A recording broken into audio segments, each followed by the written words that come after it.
From Creamer Media in Johannesburg, this is the Real Economy Report. Quite recently, retired American astronaut Dr Jeffrey Hoffman visited South Africa. Engineering News' Keith Campbell spoke to him about his most important mission.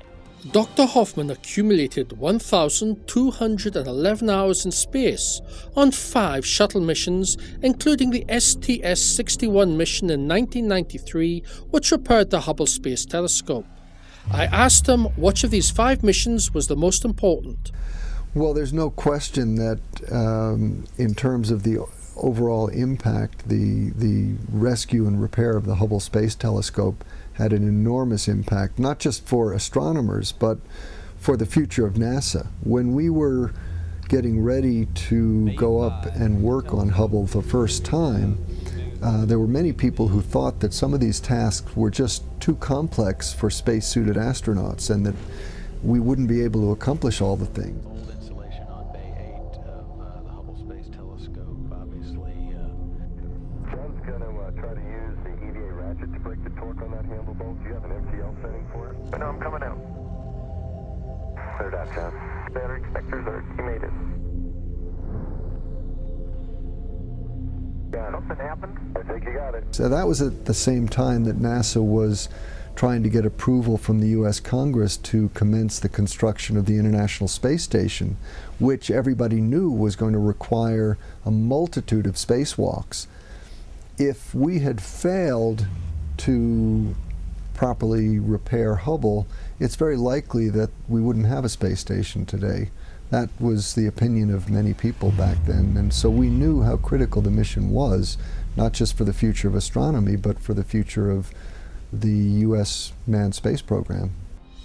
Other headlines making news this week include Trade and Industry Minister Rob Davies' overview of the economic relationship between South Africa and India. CISA's comments that weak public sector capex planning is at the heart of South Africa's service delivery dilemma. And taxi integration in Johannesburg's bus scheme is hailed as a new BEE model. The trade and investment relationship between South Africa and India continues to grow. Keith Campbell asked South African Trade and Industry Minister Rob Davies to give us an overview of the state of this relationship. Well, I think the point is that the relationship with India is a strategic one for us, rising from the fact that there are many major changes taking place in the global economy, and the fast-growing economies in the world now are the emerging economies. India is one of them, and Africa is another one, and it's important for South Africa that we build those relations. We anticipate that the trade relationship will grow. Minister Sharma has indicated that he's of the view that we will already surpass the target of $10 billion of trade, which was set by our leaders for 2012 this year. We'll have to check that. But the relationship is expanding. India is already our 6th largest export destination, our 8th largest source of imports. On top of that, there is a burgeoning investment relationship.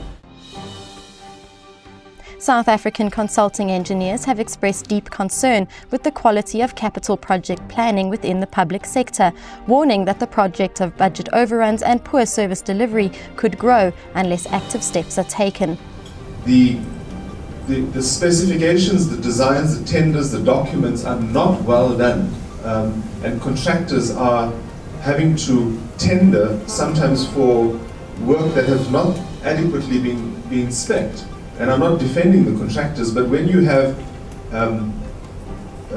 incomplete tender documents to price, then you price the uncertainty into it. And it's exactly the same with the work that we do. Our member firms find that there are very, very poorly written terms of reference for our work. And therefore you price it, you either price it in, or when you engage and start doing the work, the prices are going to go up, because then you define the scope as you go along, because your clients just don't know any better. And that is the fundamental problem. The inclusion of the taxi industry as owners in Johannesburg's bus rapid transit system has been hailed by Transport Minister Sibusiso Ndebele as a model for future transformation in the public transport sector. As we said, we unveiled a new model of black economic empowerment. But But we also address the question of our desired future integrated public transport system. We will follow the Rea Vaya model going forward wherever possible. When we declared that we will be handing over the Rea Vaya BRT to the taxi industry in time, the whole country did not believe us. When we said we intended handing over this project to the taxi industry did not believe us. Well, here we are today. We say that we say what we mean, and we mean what we say. We've traveled this journey together. A bright future beckons ahead. That's Creamer Media's Real Economy Report. Join us again next week for more news and insight into South Africa's real economy.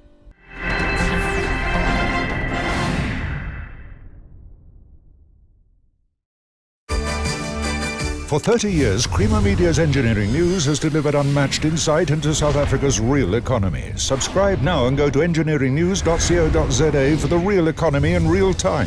Engineering News, not just for engineers.